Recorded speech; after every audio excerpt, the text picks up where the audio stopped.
Hello everyone, welcome to एमगेट।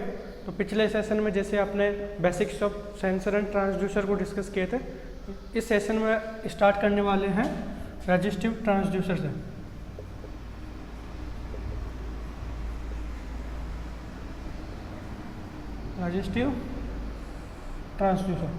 Resistive transducer में जैसे discuss किया था, आपने कैटेगराइज किया था ट्रांसड्यूसर को on the basis of principle. तो on the basis of principle में पहला है आपका रजिस्टिव ट्रांसड्यूसर।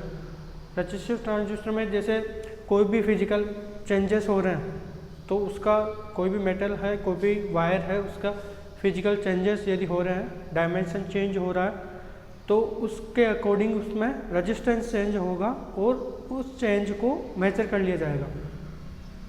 यही मेन प्रिंसिपल है रजिस्टिव ट्रांसड्यूसर का। इसमें पहला डिस्कस करते हैं पोटेंशियोमीटर। बेसिकली पोटेंशियोमीटर डिस्कस कर चुके हैं, फिर भी एक बार मैं ब्रीफ आइडिया फिर से दे देता हूँ। जीरो ऑर्डर सिस्टम में डिस्कस किया था, आपको याद हो तो।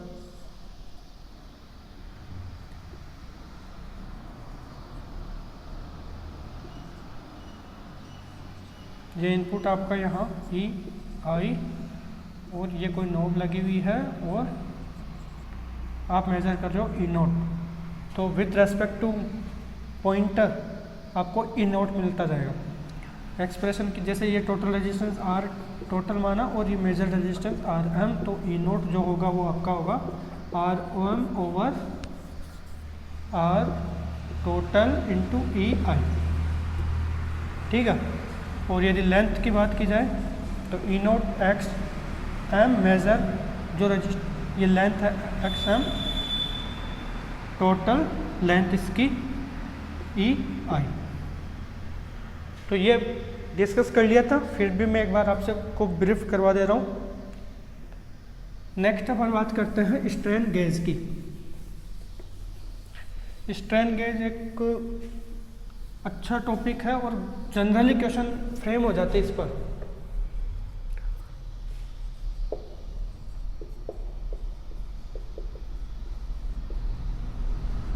हर बार आपको एक क्वेश्चन तो मिलेगा ही मिलेगा स्ट्रेन गेज से रिलेटेड, चाहे वो 1 नंबर में हो चाहे वो 2 नंबर में हो। तो स्ट्रेन गेज में क्या होता है ये देखिए। स्ट्रेन गेज में क्या होता है कि जैसे ये कोई वायर है,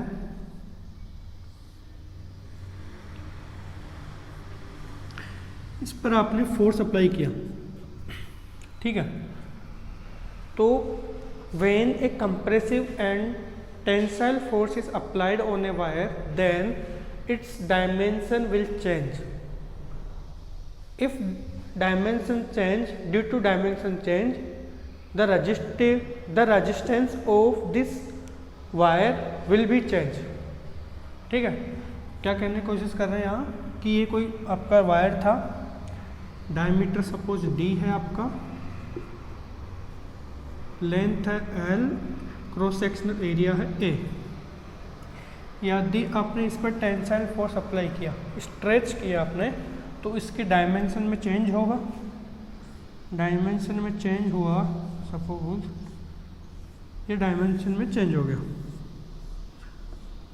डायमेंशन में चेंज हुआ, ये कितनी होगी del minus del D.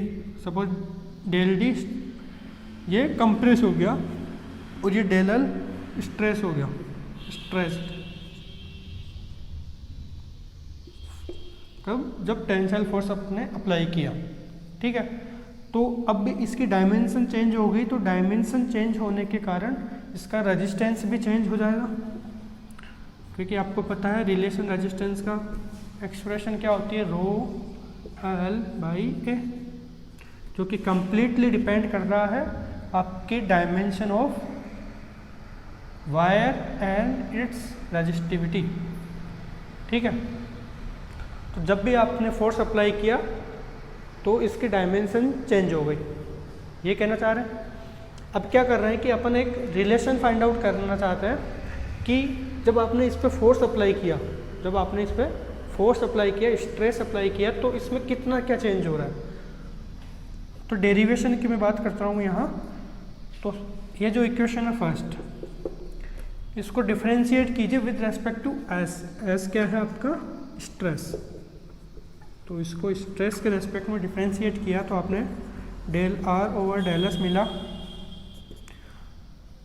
L की बात करें तो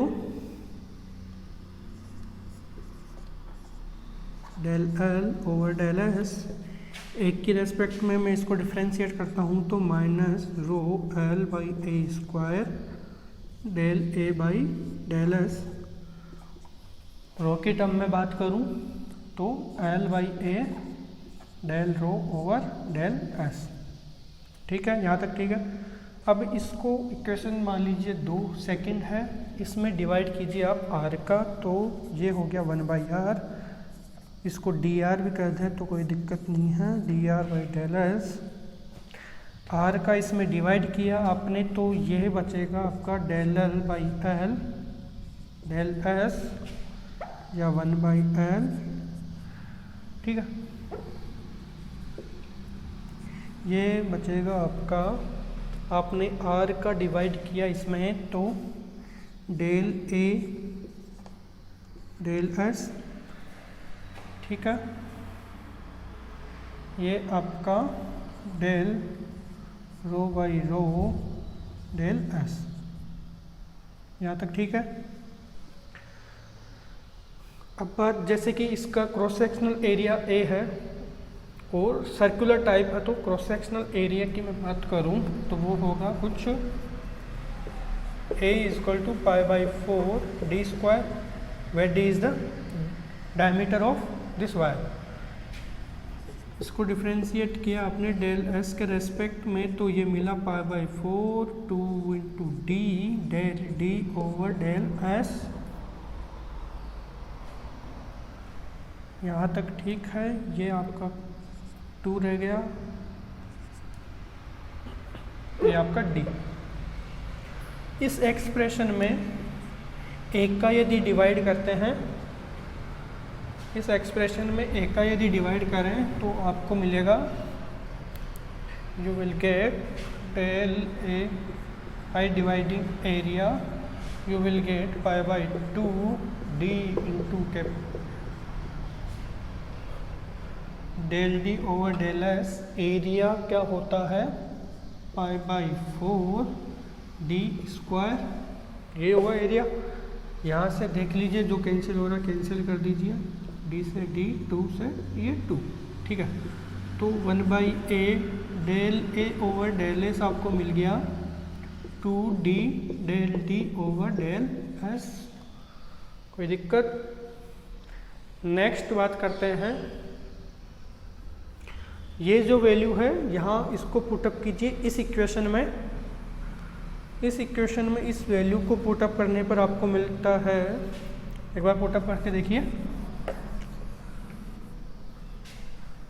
1/r D R over D S is equal to del L over L del S minus of 2d del D over del S plus del rho over rho del S. ठीक है, यहाँ तक सब कुछ ठीक है। ओके, अब बात करते हैं, एक होता है इसमें पॉइजन रेशियो।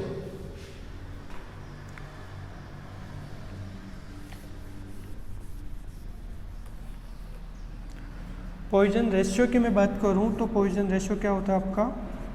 पॉइजन रेशियो वो होता है lateral strain divided by longitudinal strain. Lateral strain मतलब जो वर्टिकल है, लॉन्गिट्यूडनल जो हॉरिजॉन्टल है।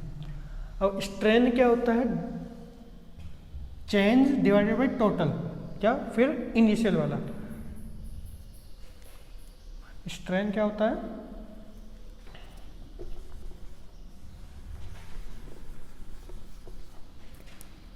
स्ट्रेन को ई से भी रिप्रेजेंट करते हैं, जैसे ये होता है आपका स्ट्रेन, या फिर डेल, इसकी टर्म में बात करूँ तो ये होता है आपका strain.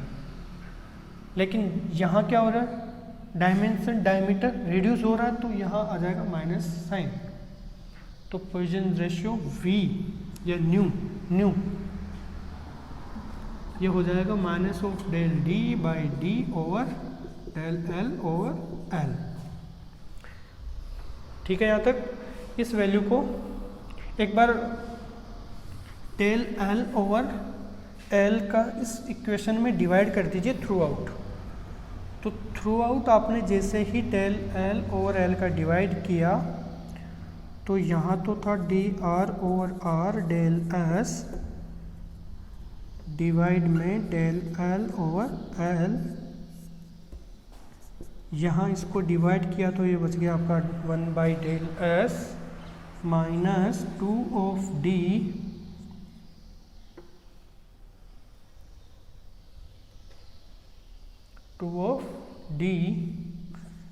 Del D over del S divided del L over L। ठीक है,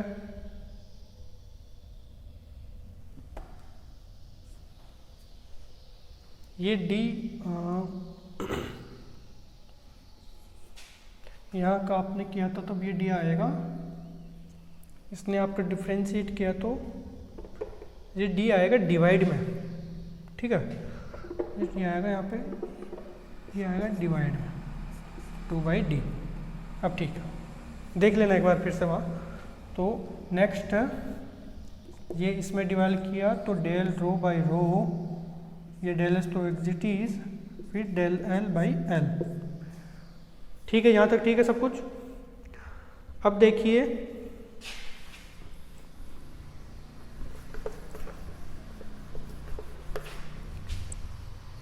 इस इक्वेशन में सबसे पहले del S throughout cancel out कर दीजिए, डेल एस को del S throughout cancel out हो गया। ठीक है, यहाँ जो रिमेनिंग बचा उसे नोट आउट कीजिए, डेल आर बाई आर, ये डेल एल बाई एल, यहाँ ये 1 माइनस ऑफ 2। अब देखिए ये डेल डी ओवर डी, इसके डिवाइड में डेल एल बाई एल, इसको मैं क्या लिख सकता हूँ, न्यू 2 न्यू, माइनस का साइन है तो फिर यहाँ हो गया plus. Next del rho by rho, और ये del L by L. Del L by L को आप क्या कहते हैं, स्ट्रेन। तो ये आगे हो जाएगा, इसको मैं डेल है तो डेल को इस प्रकार से भी रिप्रेजेंट कर सकते हो आप, डेल आर बाई आर, ये strain E equals to 1 plus 2 nu plus del rho over rho, ये स्ट्रेस नो स्ट्रेन है स्ट्रेन। ठीक है, या तो कोई दिक्कत। अब एक टर्म आती है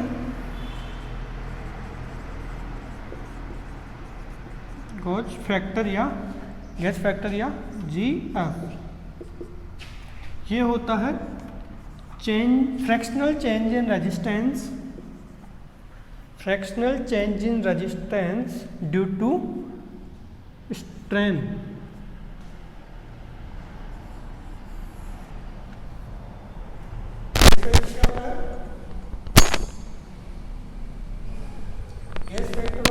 fractional change in resistance due to stress. ठीक है, यहां तक।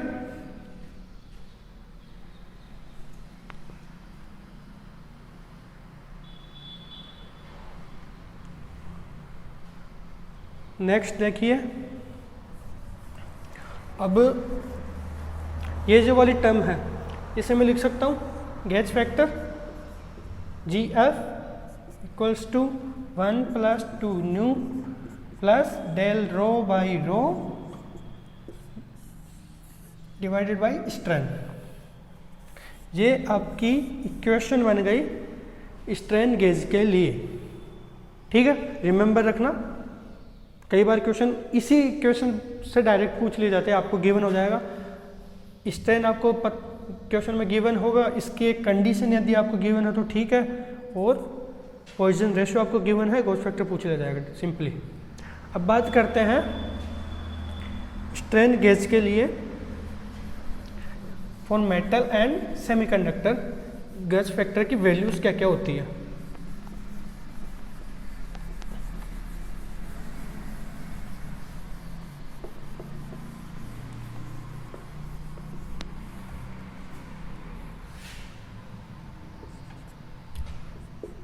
फर्स्ट है फॉर मेटल। मेटल की यदि मैं बात करें तो मेटल के केस में जो डोमिनेटिंग टर्म होती है आपकी वो होती है 1 प्लस गॉस फैक्टर में 1 प्लस 2 न्यू। मेटल के केस में डोमिनेटिंग टर्म होती है 1 प्लस 2 न्यू, और सेमीकंडक्टर के केस में for the case of semiconductor dominating term जो होती है वो होती है डेल रो, ये वाली डोमिनेटिंग टर्म। अब जनरली जैसे इसकी जो वैल्यूज होती है वो बहुत ज़्यादा होती है, इसकी वैल्यू बहुत ज़्यादा होती है, और मेटल के केस में ये वैल्यू नेग्लिजिबल होती है, ठीक है। तो इसी वजह से जो सेमीकंडक्टर में गेज फैक्टर की जो वैल्यू होती है वो होती है up to around 100 to 150 high gauge factor value, और मेटल के केस में 1 to 5 के बीच में रहती है आपकी, मैक्सिमम केसेस में 1 to 5 के बीच में। यहाँ तक ठीक है। नेक्स्ट बात करते हैं इसमें कि जैसे अब आपने गैस फैक्टर की वैल्यू देख लिया कि जैसे मेटल के केस में 1 to 5 है और सेमीकंडक्टर के केस में 100 to 150 है। तो आपके माइंड में ये बात आ रही होगी कि सर जब भी कभी भी इंस्ट्रूमेंट को डिजाइन किया रहे या फिर स्ट्रेन गेज को डिजाइन करें तो उस केस में आपकी गेज फैक्टर की वैल्यू कौन सी होनी चाहिए। तो जनरली जो भी गेज फैक्टर आप डिज़ाइन करो या इंडस्ट्री में जो भी यूज़ हो रहे हैं वहाँ गैस फैक्टर की वैल्यू हाई वैल्यू ही प्रेफर करते हैं। ऐसा क्यों करते हैं?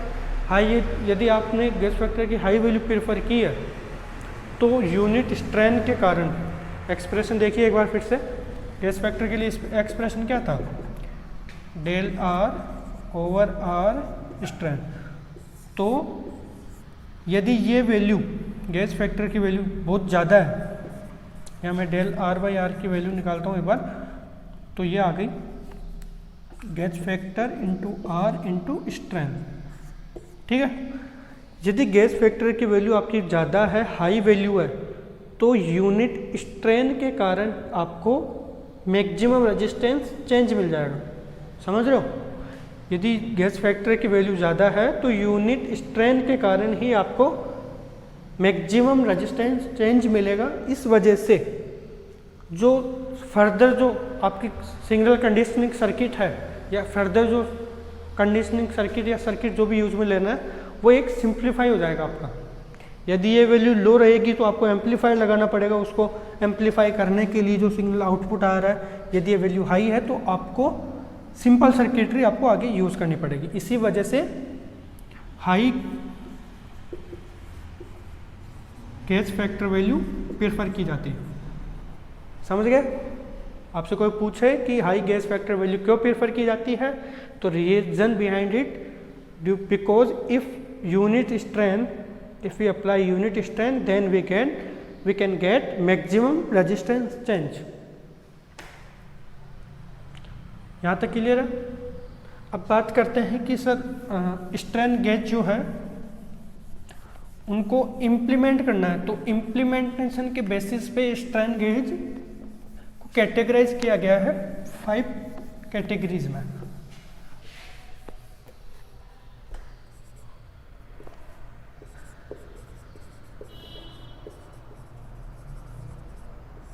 फाइव कैटेगरीज में कैटेगराइज किया गया है। पहला है आपका unbonded metal wire gauge, unbonded metal wire gauge. Second है आपका bonded metal wire gauge. Third one bonded metal foil gauge. Fourth one, semiconductor.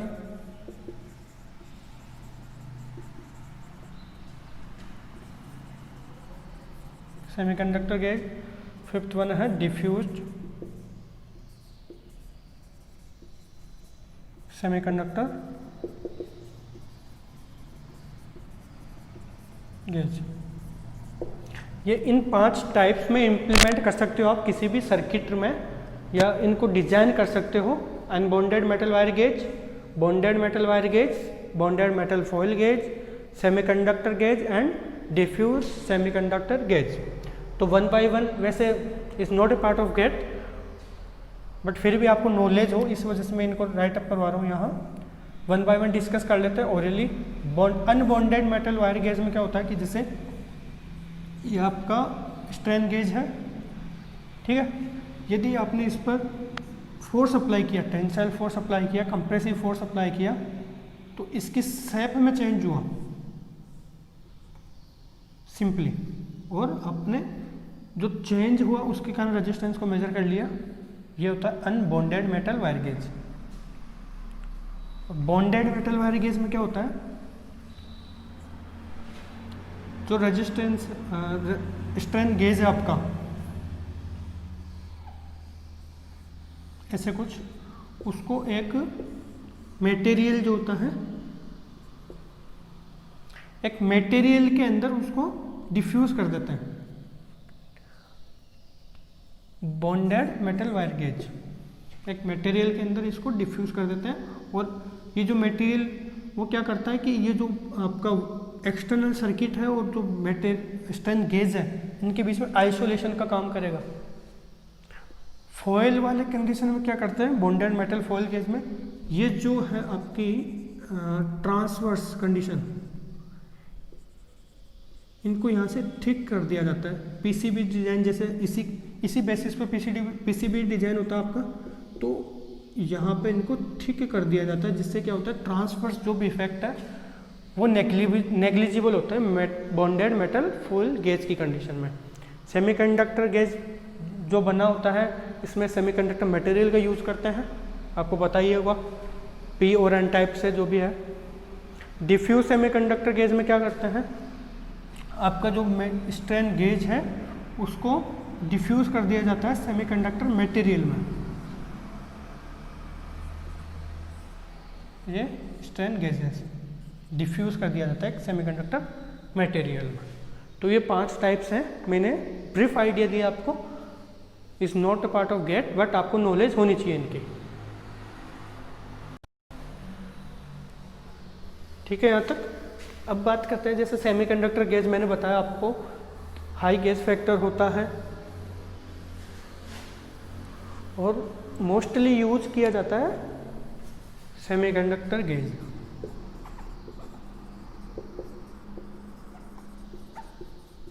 Widely use किया जाता है सेमीकंडक्टर गेज। क्यों यूज किया जाता है, क्योंकि हाई गेज फैक्टर मिलता है आपको यहाँ से। 2 टाइप से हो सकता है, पी मटेरियल और एन मटेरियल से। यदि आप पी टाइप मटेरियल को यूज करके स्ट्रेन गेज फैब्रिकेट कर रहे हो और टेंसाइल फोर्स यदि आपने अप्लाई किया है, पी टाइप मटेरियल सेमीकंडक्टर में पी टाइप मटेरियल आपने यूज़ किया है और टेंसाइल फोर्स अप्लाई किया आपने, तो जो रेजिस्टेंस होगा वो आपका इंक्रीज हो जाएगा, मतलब R plus del R, R plus del R, ठीक है। और यदि पी टाइप आपने यूज किया है और कंप्रेसिव फोर्स आपने अप्लाई किया है, तो रेजिस्टेंस डिक्रीज हो जाएगा, R माइनस डेल R। ऐसे ही यदि एन टाइप मटेरियल आपने यूज़ किया है और टेंसाइल फोर्स अप्लाई किया है,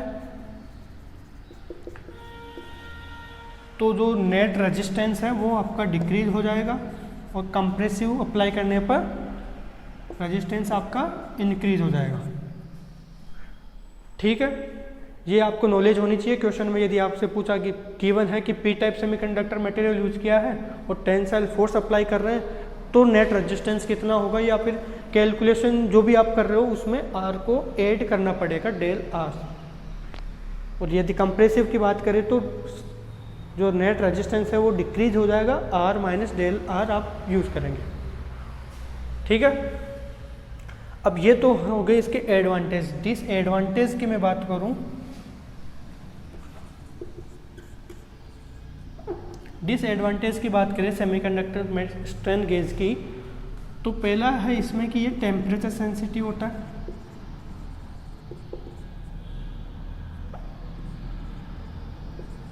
टेम्परेचर सेंसिटिव होता है, टेम्परेचर चेंज होने के कारण, आपको पता ही सेमीकंडक्टर टेम्परेचर सेंसिटिव डिवाइस होता है, एक मटेरियल होता है। जैसे टेम्परेचर चेंज होगा पी और एन टाइप,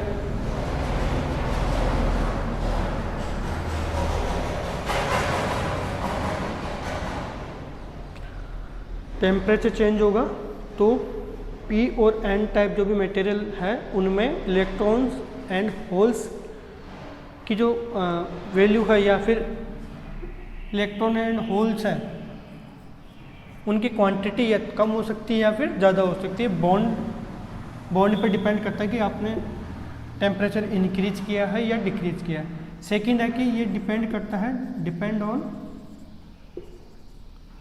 मॉइस्चर। यदि एटमॉस्फेयर में मॉइस्चर कंडीशन है तो सेमीकंडक्टर जो आपका गेज है उसकी क्वालिटी में कुछ कमी मिल जाए, मतलब कमी हो जाएगी क्वालिटी में। मतलब कि जैसे इसके जो भी आपका प्रॉपर्टीज़ है या जो भी कैरेक्टरिस्टिक्स है, जो भी नेचर है इसका, वो मॉइस्चर पर डिपेंड करता है और उसकी क्वालिटी को रिड्यूस कर देता है। ये बात हो गई आपकी सेमीकंडक्टर स्ट्रेन गेज की। अब बात करते हैं स्ट्रेन गेज को सर्किटरी में कैसे यूज़ करते हैं।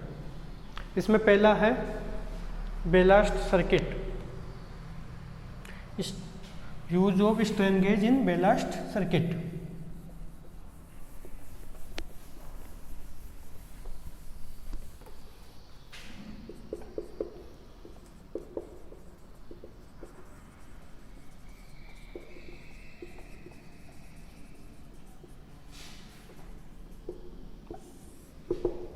सर्किट डायग्राम देखिए,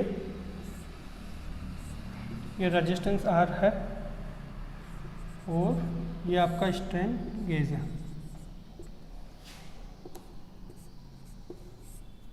ये वोल्टेज आपने अप्लाई किया है ई आई। तो यहाँ अपन चेक करना चाह रहे हैं कि चेंज इन रेजिस्टेंस के कारण या फिर वोल्टेज, जो आउटपुट वोल्टेज इसके क्रॉस होगा, चेंज इन आउटपुट वोल्टेज कितना होगा आफ्टर अप्लाइंग स्ट्रेस। ठीक है, इससे पहले मैं एक बात और कर लेता हूं आपसे, हुक्स लॉ के बारे में। हुक्स लॉ क्या कहता है कि कोई भी मेटल है उस पे जो अप्लाइंग स्ट्रेस है वो प्रोपोर्शनल होता है उसके स्ट्रेन के, stress proportional to strain. Hooke's law, stress proportional to strain. Proportional की साइन आप हटाते हो तो आपको मिलता है वाई, जो कि क्या है, Young modulus of elasticity. Y क्या है, यंग मॉडुलस ऑफ इलास्टिसिटी। तो कई बार क्वेश्चन में ये गिवन होता है यंग मॉडुलस ऑफ इलास्टिसिटी, फिर इसका यूज डिफरेंट कैलकुलेशन में आपसे करवाता है। तो ये स्किप हो गया था वहाँ, तो एक बार नोट डाउन कर लीजिए।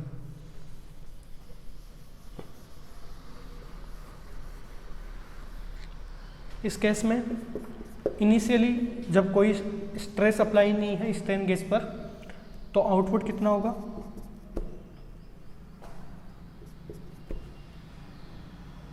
तो आउटपुट होगा आपका R G over R plus R जी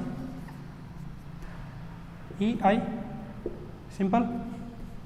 सेकेंड केस, यदि आपने स्ट्रेस अप्लाई किया है, चाहे वो वेदर टेंसाइल हो या कंप्रेसिव हो, तो आर जी जो चेंज होके हो जाएगा वो हो जाएगा R G plus minus del R G after applying stress. अब जो ई नोट 1 दे देता हूँ मैं इसे नाम, इसे ई नोट 2। तो इस कंडीशन में जो नेट आउटपुट वोल्टेज होगा ई नोट 2 वो कितना होगा, R G plus minus del R G divided over R plus R G plus minus del R G E I. ठीक है, यहाँ तक। चेंज इन आउटपुट की बात करें, डेल ई नोट वो हो जाएगा आपका E naught 2 minus E naught 1,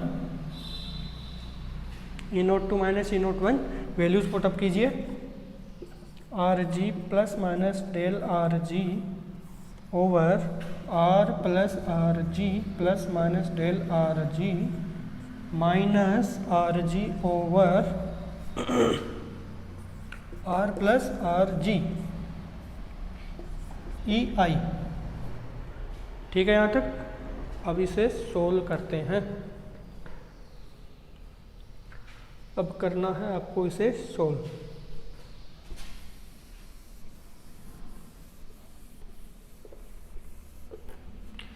इसे सोल्व करते हैं तो डेल ई नोट एलसीएम लेके सोल्व करते हैं, R G plus minus del R G into R plus R G minus of R G, R plus R G plus minus del R G divided over R plus R G plus minus del R G R plus R G, ये E आई। Basically मैं ये जो derivation part इसलिए करवा रहा हूँ कि जैसे जो रैंक इम्प्रूवमेंट बैच है या जिन्हें रैंक इम्प्रूव करनी है उन्हें तो डेरिवेशन से मतलब नहीं है, क्योंकि वो तो फिर भी डिराइव कर लेंगे। लेकिन जो थर्ड ईयर स्टूडेंट्स हैं जिन्हें इसी बार एलिजिबल किया है वो कहीं किसी दिक्कत में ना आ जाए, तो इस वजह से मैं ये डेरिवेशन वाला पार्ट करवा दे रहा हूँ। थोड़ा इसमें अप्रोक्सीमेशन का यूज़ करके करना पड़ेगा, बिना अप्रोक्सीमेशन यूज किए मैथमेटिकली तो पॉसिबल हो जाएगा। मैथमेटिकली तो आप इसे डायरेक्टली कर दोगे, क्योंकि वहाँ तो केवल वैल्यू चलेगी।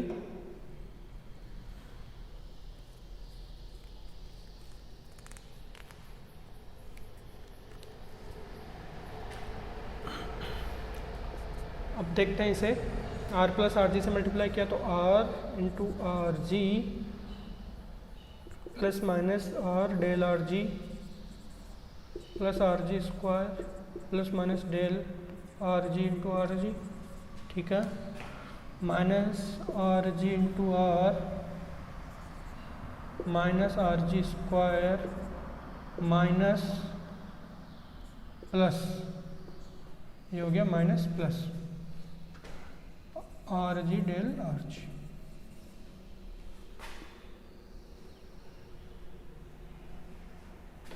ठीक है, डिवाइडेड में ये वाली टर्म इससे मल्टीप्लाई करेंगे तो ये मिलेगा आपको R square R into R G plus minus R del R जी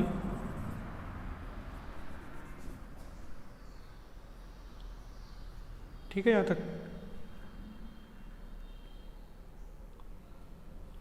सब कुछ सही चल रहा है? Okay.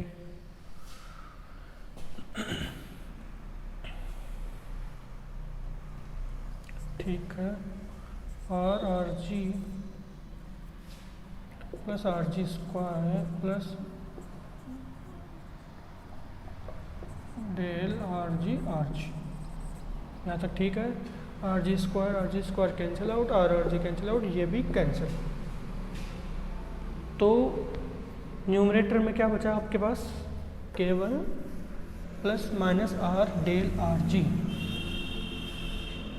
Plus minus R del R जी।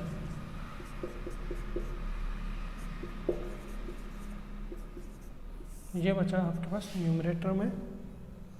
डिनोमिनेटर में बात करें तो एक आपको ये अप्रोक्सीमेशन करना पड़ेगा कि डेल आर जी जो है must greater than del R G. इस अप्रोक्सीमेशन को यूज़ करके इस कैलकुलेशन को परफॉर्म करेंगे तो ये वाला पार्ट तो कैंसिल आउट हो जाएगा दोनों, रिमेनिंग दिस वन।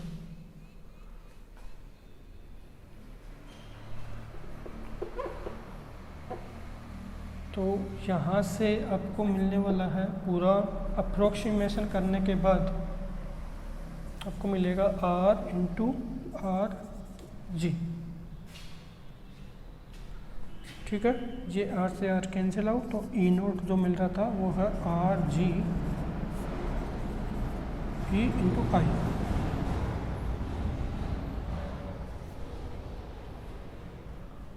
एक टर्म और मिसिंग है यहाँ 4 की, एक 4 की टर्म और मिसिंग है यहाँ, तो 4 वाली टर्म भी आपको मिलेगी यहाँ पर 2RG और स्क्वायर करने पर। ठीक है, अब बात करते हैं कि जैसे गेज फैक्टर की कंडीशन में आपने बात की थी del R by R into E, तो ये वाली टर्म को की बात करें तो ये हो जाएगी गेज फैक्टर इंटू ई। तो यहाँ से इस वैल्यू को, इस वाली वैल्यू को इस वाली इक्वेशन में पुटअप करने पर आपको मिलेगा E naught equals to gauge factor into E by 4 E I.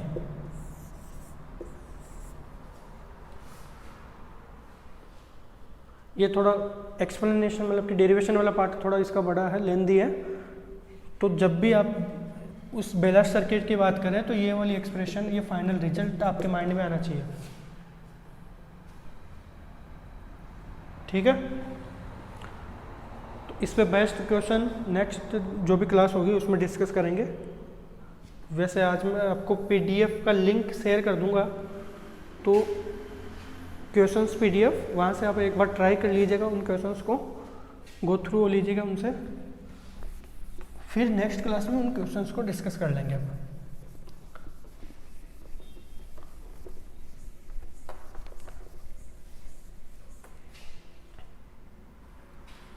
Next बात करते हैं स्ट्रेन गेज इन व्हीटस्टोन ब्रिज। स्ट्रेन गेज इन व्हीटस्टोन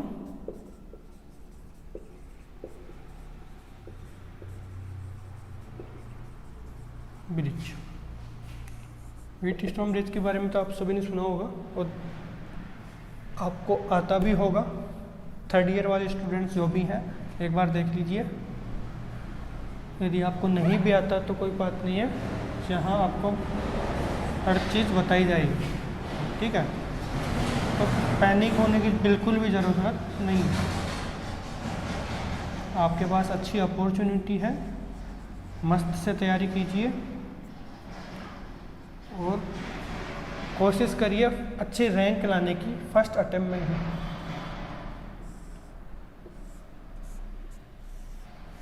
और फाइनल ईयर वाले स्टूडेंट्स, आपका कंपटीशन टाइट हो गया इस बार, क्योंकि थर्ड ईयर वाले स्टूडेंट्स भी आपके साथ में एग्ज़ाम देंगे, तो आपको मेहनत करनी पड़ेगी ज़्यादा। ठीक है, और बात करें रैंक इम्प्रूवमेंट बैच की, या जिन्हें रैंक इम्प्रूव करनी है तो उन्हें ज़्यादा लोड नहीं, मेरे हिसाब से उन्हें ज़्यादा लोड लेने की ज़रूरत नहीं है थर्ड ईयर वाले स्टूडेंट्स का, क्योंकि आपके पास एक्सपीरियंस है 2 साल का, वो जस्ट पेपर देंगे तो कहीं ना कहीं एक्सपीरियंस का फ़ायदा तो आपको मिलेगा ही। तो पैनिक आप भी मत होइए, अच्छे से तैयारी कीजिए। किसी प्रकार का डाउट हो सब्जेक्ट में तो कमेंट बॉक्स में मेंशन कर दीजिए, या फिर जो मेल आईडी है वहाँ आपके डाउट शेयर कर दीजिए।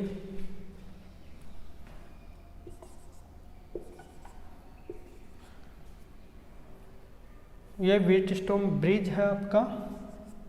ठीक है, पहला केस मैं लेता हूँ वाटर ब्रिज।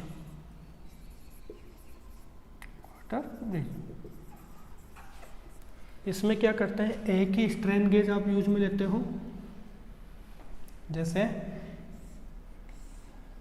ये कैंटिलीवर बीम है आपकी या फिर कोई सपोर्ट है,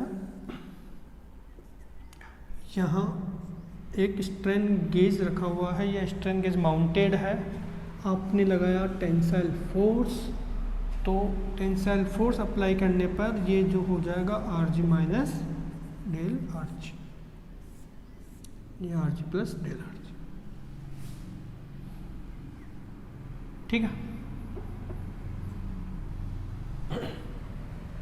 तो इस वाले केस में वही है, फिर से वही सेम चीज़ आपको करनी है। फर्स्ट केस, जब आपने टेंसाइल फोर्स अप्लाई नहीं किया है तो आउटपुट कितना होगा, आउटपुट आपको नेटवर्क आती होगी, नहीं भी आती तो पैरेलल में आकाश सर पढ़ा रहे हैं तो वहाँ देख लीजिए अच्छे से। देखिए ये EI जब तक आपका यहाँ पे कोई इंटरनल रेजिस्टेंस नहीं है, इस केस में नहीं है इंटरनल रेजिस्टेंस, तो EI इस वाली ब्रांच पे भी सेम है, इस वाली ब्रांच पे भी, क्योंकि पैरेलल में दोनों। आपको निकालना है इसके अक्रॉस आउटपुट वोल्टेज Rg के अक्रॉस, तो Rg रहा आपका न्यूमरेटर में, एंड ये कितना हो गया Rg प्लस R, ठीक है, क्योंकि इसके अक्रॉस वोल्टेज निकालना तो ये ऊपर वही है, दोनों सीरीज में, तो एक के अक्रॉस वोल्टेज निकालेंगे तो जिसके अक्रॉस निकाल रहे हैं वो Rg, दोनों का टोटल रेजिस्टेंस का डिवाइड कर दिया, ये आ गया करंट। सिंपली ओम्स लॉ है ये, और कुछ नहीं, माइनस ये प्लस ये माइनस, ई नोट तो यहाँ है ना प्लस माइनस में, तो अभी तो आपने यहाँ का लिखा है, आगे का लिखना आपको R over R plus R 2R into EI। मेरे ख्याल से यहाँ तक कोई दिक्कत नहीं है आपको, और आगे बात करें ई नोट 1, इसको नाम दे देते हैं, तो ये हो गया Rg over Rg plus R, या फिर Rg माइनस डेल, सॉरी वो तो नेक्स्ट कंडीशन है, Rg plus R minus 1/2 EI। ये हो गया फर्स्ट केस, ठीक है। सेकेंड केस की बात करेंगे। सेकेंड केस कब, जब इसमें फोर्स अप्लाई करती है आपने, तो इस केस में जो आउटपुट आएगा इन नोट 2 वो होगा आपका Rg प्लस डेल Rg, पे टाइप लिया है, टेंसाइल फोर्स अप्लाई किया है, Rg प्लस डेल Rg। अब वही है पैरेलल में सब कुछ, पहले वाली कंडीशन, तो R plus Rg plus del Rg minus, ये तो सेम ही रहने वाला है 1/2, क्योंकि इसमें तो कोई चेंज ही नहीं हुआ, 1/2 ये EI। अब ये फिर से डेरिवेशन वाला पार्ट है, कैलकुलेशन वाला पार्ट है। आपको यहाँ क्या करना है, अब करना है आपको change in E note. Change in E note कितना होगा, ई नोट 2 माइनस ई नोट 1, ठीक है। यहाँ तक ये वैल्यूज़ 1 बाई 1 करके पुटअप कीजिए वहाँ।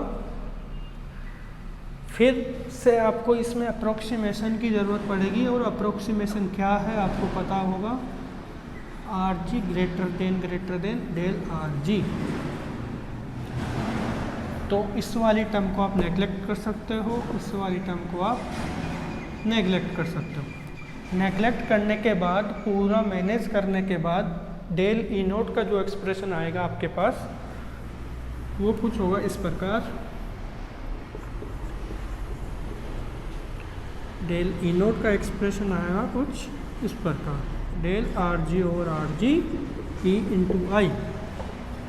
जैसा आप सभी जानते हैं गॉस फैक्टर का, गेज फैक्टर का जो एक्सप्रेशन होता है वो कितना, वो क्या होता है, del R by R E strain. आप सभी इससे परिचित हैं, ठीक है। तो यहाँ से डेल R बाई R की फॉर्म में रिलेशन फाउंड आउट करें, तो डेल R बाई R आपको मिल गया गेज फैक्टर इंटू स्ट्रेन। कोई दिक्कत, मेरे ख्याल से यहाँ तक कोई दिक्कत नहीं होनी चाहिए। इस वैल्यू को इसमें पुट आउट करेंगे तो आपको मिलेगा, यहाँ आपको मिलेगा del E naught equals to gauge factor, sorry वहाँ डिवाइडेड में 4 भी आएगा, आपने क्वार्टर भी में लिया तो डिनोमिनेटर पार्ट में 4 भी आएगा आपके पास, 4 ई इंटू आई, ये ई आई। यहाँ तक ठीक है सब कुछ। तो जब भी आपको ऐसा कुछ कॉन्फ़िगरेशन मिले तो डेरिवेशन पार्ट से भी आप जा सकते हो, बेटर रहेगा। यदि आप वहाँ से नहीं जाना चाहते हो, सब कुछ कंडीशन सेम है, कंडीशन प्रॉपर चेक कर लेना। यदि कंडीशंस प्रॉपर है तो आप ये डायरेक्ट अप्लाई भी कर सकते हो। यहाँ से सेंसिटिविटी की बात करें तो वो होगा del E naught over E I equals to gauge factor into E by 4। मेरे ख्याल से यहाँ तक सभी को समझ में आ गया होगा। नेक्स्ट अपन बात करते हैं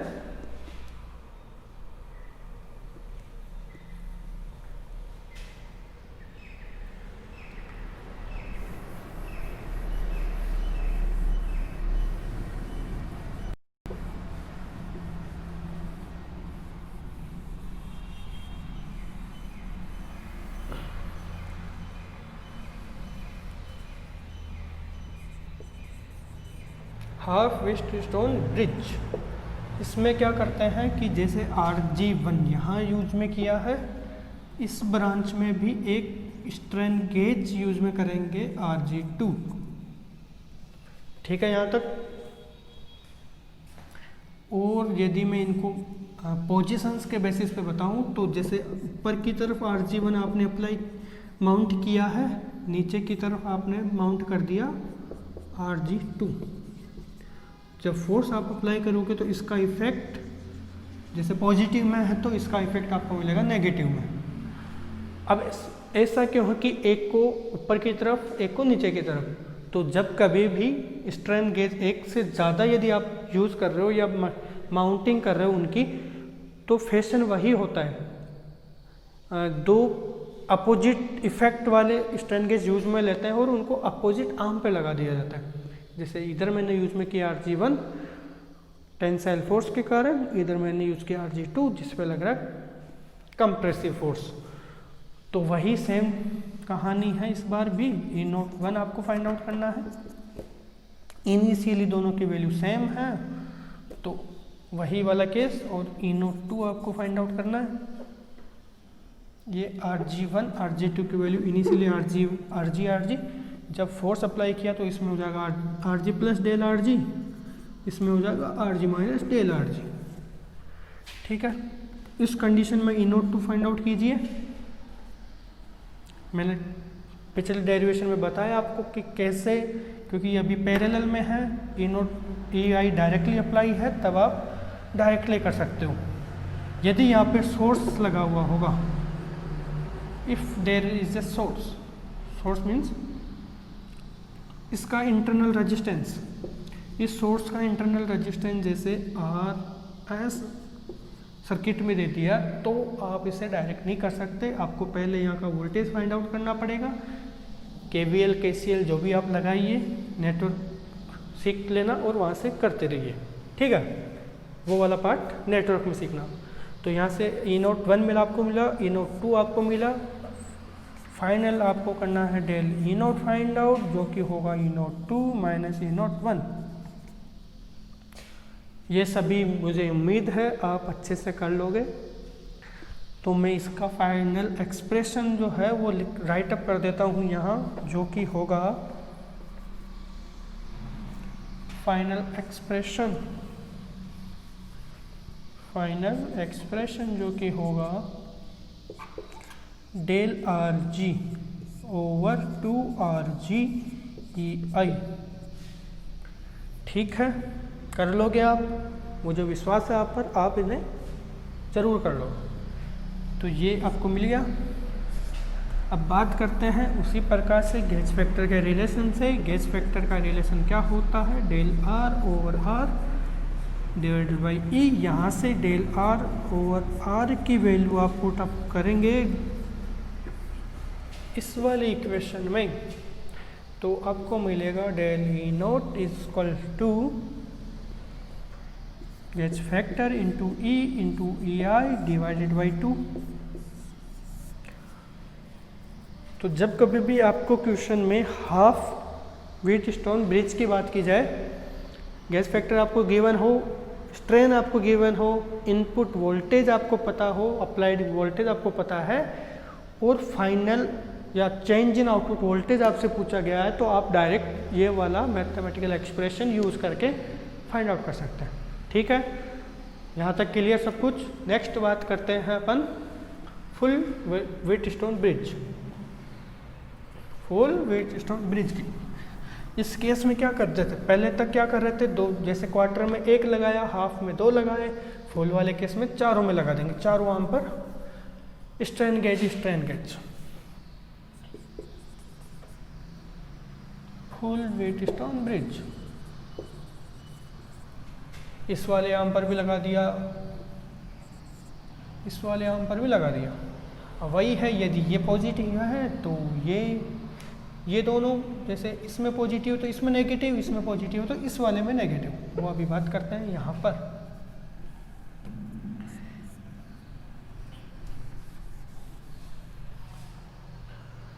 ये होगा सर्किट डायग्राम, ये आरएस नहीं है, ये मैंने अदर से कंडीशन आपको एक्सप्लेन की थी पिछले वाले में। तो इस वाले केस में फुल की बात कर रहे हैं, तो फुल की बात में जैसे RG1 यहाँ लगाया, तो जैसे सपोज मैं नाम दे देता हूँ RG1 2 3 एंड 4, RG1 और ये RG3 RG2 RG4। यदि फोर्स अप्लाई कर रहे हैं तो इन दोनों पे तो लगेगा टेंसाइल फोर्स, इन पे लगेगा कंप्रेसिव फोर्स। ये 1 है, ये 3 है, ये 2 है, ये 4 है। यदि ये इस पे टेंसाइल फोर्स लग रहा है, पी टाइप का मटेरियल है, तो इसमें इफेक्ट होगा प्लस का, इसमें होगा इफेक्ट नेगेटिव का। कंप्रेसिव फोर्स लग रहा है, इसमें इफेक्ट होगा प्लस का, इसमें इफेक्ट होगा नेगेटिव का। R minus del RG, RG minus RG plus del RG, RG minus del RG, RG plus del RG। Clear है यहाँ तक? अब वही है, same phenomena, same condition, same process. E naught 1 निकालिए जब सब कुछ नॉर्मल हो, जब RG सभी का रेजिस्टेंस इक्वल है, सबसे पहले RG, तब ई नोट 2 फाइंड आउट करें। ई नोट 1, ई नोट 2 की बात करूँगा मैं। यदि ई नोट 2 की बात करें, ई नोट 2 कब फाइंड आउट करना है, जब आप पे यहाँ पर आपने फोर्स अप्लाई कर दिया। फोर्स अप्लाई करने पर जैसे मैंने बताया कि ये 1 और 3 पे आपका लग रहा है टेंसाइल फोर्स, ठीक है यहाँ तक, और 2 और 4 पे कंप्रेसिव फोर्स। तो जैसे 1 और 3 पी टाइप मटेरियल के बने हुए हैं, तो टेंसाइल फोर्स अप्लाई करने पे इनका जो रेजिस्टेंस होगा, RG1 की मैं बात करूं आफ्टर अप्लाइंग फोर्स, तो वो होगा RG प्लस डेल RG। यहाँ तक ठीक है। नेक्स्ट RG2 की मैं बात करूं, क्योंकि RG2 लगा हुआ है डाउनवर्ड और कंप्रेसिव फोर्स इसको कंप्रेसिव फोर्स इस पे लग रहा है, तो इस वाले का नेट रेजिस्टेंस जो होगा, इस वाले का नेट रेजिस्टेंस होगा RG माइनस डेल RG।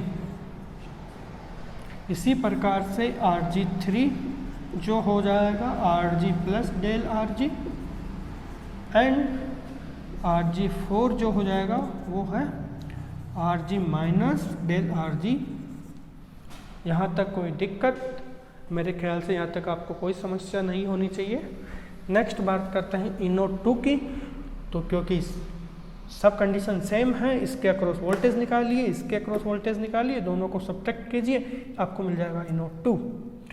और डेल ई नोट आपको फाइंड आउट करना है, जो कि होगा ई नोट 2 माइनस ई नोट 1, जो कि आप पहले वाले कंडीशंस में करते आए हैं। ठीक है, यहाँ तक बात कर लेता हूँ, क्योंकि ये डेरिवेशन वाला पार्ट है जो कि मैंने एक्सप्लेन कर दिया है अच्छे से। यदि इसको डिराइव करने बैठे तो अच्छा सा टाइम कंज्यूम होगा, तो उम्मीद है एक बार आप इससे गो थ्रू होइए, आप इसका डेरिवेशन पार्ट जरूर करना। और क्वेश्चंस में तो दिक्कत ही नहीं आएगी, यदि इसकी मैं मैथमेटिकल वैल्यूज़ में दे दूं तो कोई दिक्कत ही नहीं आएगी, क्योंकि मैथमेटिकल वैल्यूज में तो क्या ही दिक्कत आने वाली है। तो डेल ई नोट की मैं बात करूँ तो वो आपको मिलने वाला है del R by R into E I. ठीक है, फुल ब्रिज के लिए ये एक्सप्रेशन याद रखना, del R by R into E I. और पिछले वाले केस की तरह गेज फैक्टर की बात करें तो डेल आर बाई आर, ये सॉरी आर जी कर लेना इसे, नहीं तो कंफ्यूज हो जाओगे आप, del R by R into E divided में। तो यहाँ से डेल आर बाई आर की वैल्यू जो आपको मिलेगी वो है gauge factor into E I, gauge factor into E strain. ये वाली कंडीशन को इससे पुटअप करेंगे तो आपको मिलेगा डेल ई नोट, थोड़ा बोर्ड बड़ा बड़ा सा है मतलब, तो अच्छे से देखना कि कहाँ क्या लिख रहा हूँ, कहीं कंफ्यूज हो जाओ। तो del E naught over E I equals to, इस वाले वैल्यू की जगह आपको पुटअप करना है जी एफ इंटू ई, तो जी एफ इंटू ई ये होगी सेंसिटिविटी। तो ये मैथमेटिकल एक्सप्रेशन डायरेक्ट आपको याद रहना चाहिए, कैसे किया है वो प्रोसेस आपको पता होनी चाहिए। यदि नहीं, एक बार समझ में नहीं है, थोड़ा बैकवर्ड जाके फिर से समझने की कोशिश करना, इतना हार्ड भी नहीं है। यदि फिर भी डाउट हो कमेंट बॉक्स में ज़रूर मेंशन कर देना, ठीक है। इस पे बेस्ड जो भी क्वेश्चंस है, वैसे मैं आज इनकी पीडीएफ आपको शेयर कर दूंगा, लिंक शेयर कर दूंगा पीडीएफ का, तो वहाँ से एक बार उन क्वेश्चन से गो थ्रू ज़रूर होना। नेक्स्ट लेक्चर में, नेक्स्ट क्लास में जो उन क्वेश्चंस में जो भी अच्छे क्वेश्चंस होंगे उनको मैं डिस्कस ज़रूर करूँगा, ठीक है। तो उससे पहले उम्मीद होगी कि आप उनसे गो थ्रू ज़रूर होइएगा। अब बात करते हैं कि सर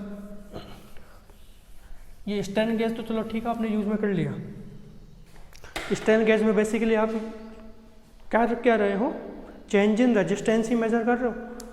किसके कारण? स्ट्रेस के कारण। एक्चुअली भी measure change in resistance, change in resistance due to stress. इतनी देर से यही तो मेजर करने की कोशिश कर रहे हैं अपन, ठीक है। लेकिन आपने कोई बच्चा था उसने कहा कि सर नहीं, ऐसा तो आपने कर लिया, लेकिन जैसे सेमीकंडक्टर आप यूज़ में कर रहे हो और टेम्परेचर कंडीशंस चेंज हो गई, टेम्परेचर इंक्रीज हो गया या डिक्रीज हो गया, तो सर टेम्परेचर कंडीशंस के कारण भी तो रेजिस्टेंस चेंज हो सकता है। बिल्कुल हो सकता है, टेम्परेचर कंडीशंस के कारण, टेम्परेचर चेंज के कारण रेजिस्टेंस चेंज ज़रूर हो सकता है। तो अपने को क्या करना है कि वो जो टेम्परेचर चेंज हो रहा है उसके कारण रेजिस्टेंस चेंज जो हो रहा है उसे नेग्लेक्ट करना है। जब बात अपन स्ट्रेस की कर रहे हैं तो बिना ही मतलब टेम्परेचर वाले को इन्वॉल्व क्यों करें, सेपरेटली डील करेंगे ना उसे। तो अब बात करते हैं कंपनसेशन टेक्निक्स, या यूँ कहें टेम्परेचर कंपनसेशन टेक्निक।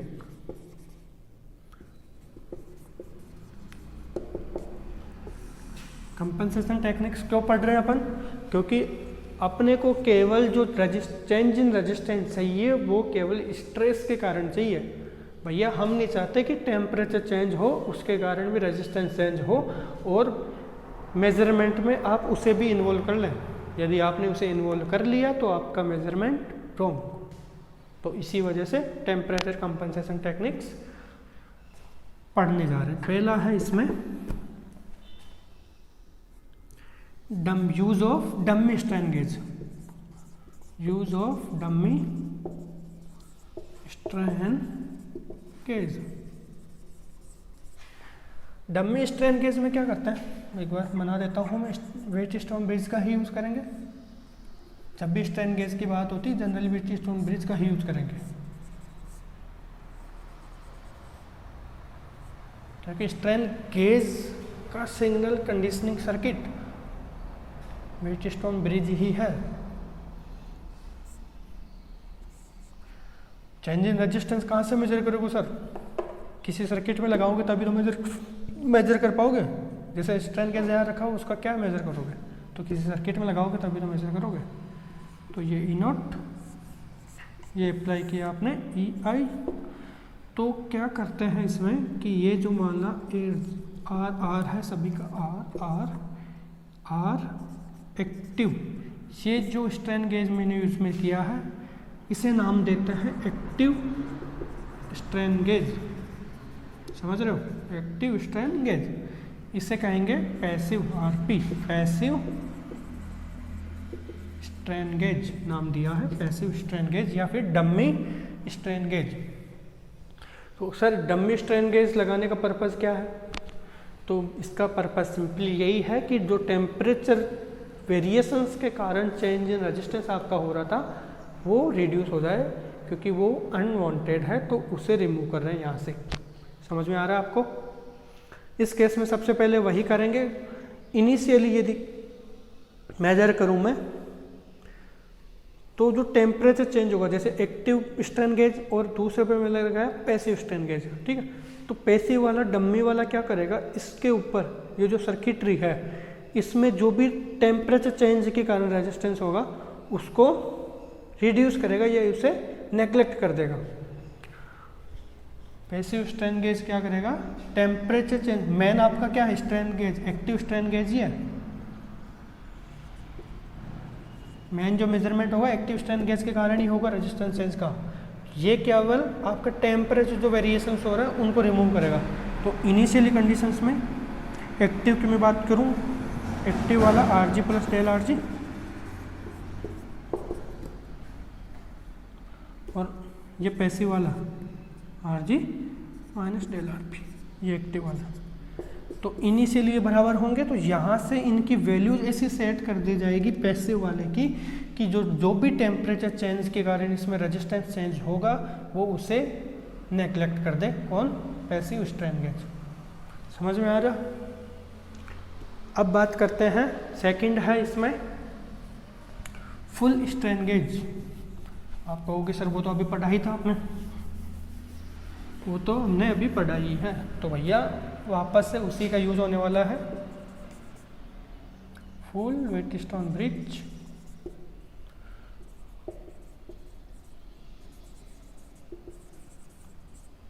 इस वाले केस में क्या किए थे अपन ने अभी? इस वाले केस में अपन ने चारों आर्म पर, मतलब कि जो भी व्हीटस्टोन ब्रिज के 4 आर्म्स हैं इन पे स्ट्रेन गेज अप्लाई कर दिए थे। स्ट्रेन गेज, यहाँ भी स्ट्रेन गेज माउंट कर दिया, यहाँ भी माउंट कर दिया, यहाँ भी माउंट कर दिया, यहाँ भी माउंट कर दिया, और यहाँ सप्लाई वोल्टेज EI और आउटपुट लिया।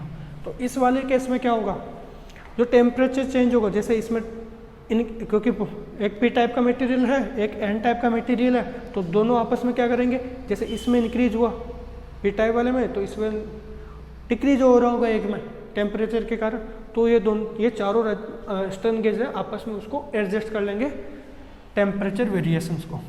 टेम्परेचर वेरिएशंस के कारण जो रेजिस्टेंस चेंज हो रहा था ये चारों स्ट्रेन गेज मिलके उसको कंपनसेट कर देंगे। They will compensate temperature variations.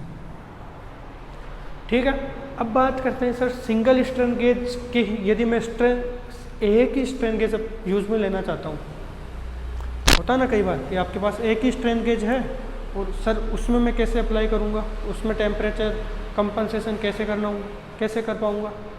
तो बात करते हैं सिंगल स्ट्रेन गेज के लिए। देखिए समझ में आना चाहिए आपके, यदि आपके अभी भी कोई डाउट रह जाता है तो फिर भी आपके एक बार कमेंट बॉक्स में ज़रूर मेंशन कर देना या फिर मेल कर देना। मेल आईडी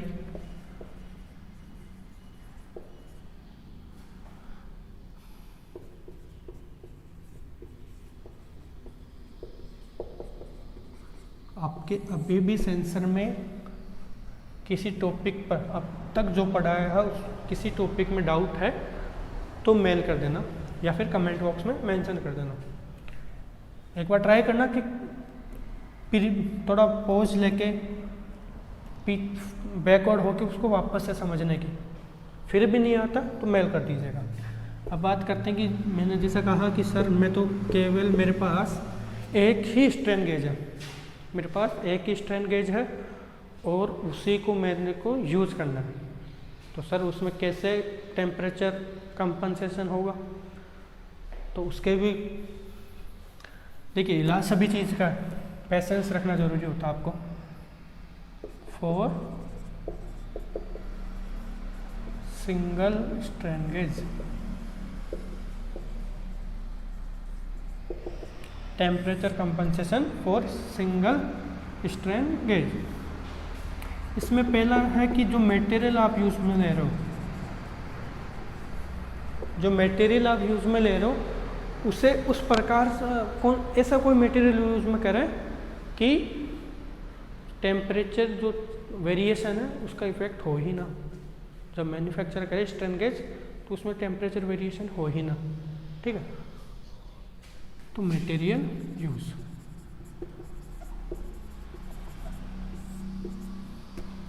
सेकंड है पहला केस था।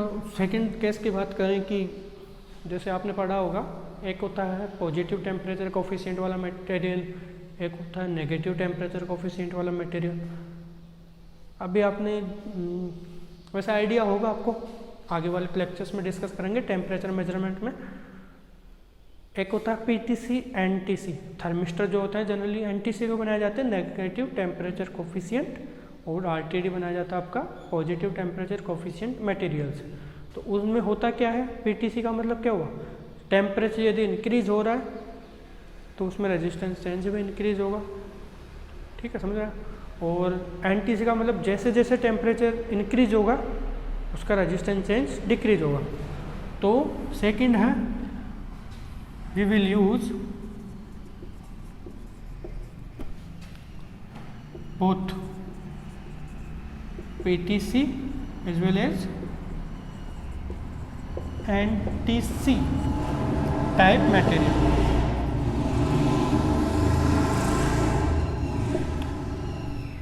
ठीक है, यहाँ तक दोनों वाले मटेरियल को आप यूज में करेंगे तो कंपनसेशन हो ही जाएगा। देखिए ये आपका स्ट्रेन गेज है, फील आना चाहिए ना आपको भैया, बिना फील कुछ नहीं होता। तो ठीक है, अभी आ जाएगा। तो ये जो स्ट्रेन गेज है आपका, सपोज ये वाला पोर्शन है, ये बनाया मैंने, मैन्युफैक्चर किया है पॉजिटिव टेम्परेचर कोफिशिएंट वाले मटेरियल से, और ये वाला जो पोर्शन है वो मैंने मैन्युफैक्चर किया है नेगेटिव टेम्परेचर कोफिशिएंट वाले मटेरियल से, ठीक है। दोनों मटेरियल मैंने यूज में ले लिए एक स्ट्रेन गेज बनाने के लिए। तो अब होगा क्या कि जैसे जैसे आपका टेम्परेचर इंक्रीज हुआ, सपोज आपका टेम्परेचर हो रहा है इंक्रीज, तो ये वाला जो पोर्शन है पॉजिटिव टेम्परेचर कोफिशिएंट वाला, इसका टेम्परेचर वेरिएशन के कारण या टेम्परेचर इंक्रीज के कारण चेंज इन रेजिस्टेंस या फिर रेजिस्टेंस इंक्रीज हो जाएगा, मानते हो। फिर है नेगेटिव टेम्परेचर कोफिशिएंट, मतलब टेम्परेचर के साथ साथ या टेम्परेचर इंक्रीज होने के कारण इसका रेजिस्टेंस डिक्रीज हो जाएगा, ठीक है। ये भी कि एक तो पॉजिटिव वाला ले लिया, एक नेगेटिव वाला ले लिया। जब पॉजिटिव वाला यूज में किया है आपने तो टेम्परेचर जैसे इंक्रीज हुआ तो इसका रेजिस्टेंस भी इंक्रीज हो जाएगा। नेगेटिव वाले में क्या होगा, इसका रेजिस्टेंस टेम्परेचर बढ़ने के साथ कम होता जाएगा, ठीक है। तो नेट में बात करूं, जिसमें जितना इसमें इंक्रीज होगा जितना उसमें डिक्रीज हो जाएगा। तो नेट में बात करूं तो टेम्परेचर वेरिएशन के कारण चेंज इन रेजिस्टेंस आपको मिलेगा 0। मतलब आप यही तो चाहते थे कि टेम्परेचर का इफेक्ट आपके स्ट्रेन गेज पर ना पड़े, ठीक है। तो टेम्परेचर वेरिएशन का या स्ट्रेन गेज पे कोई इफेक्ट नहीं, देख रहे हो।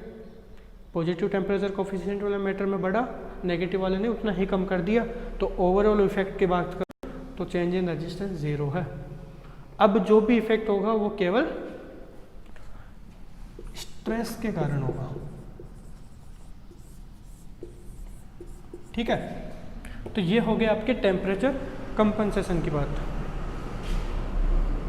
ये हो गया आपका टेम्परेचर कंपनसेशन।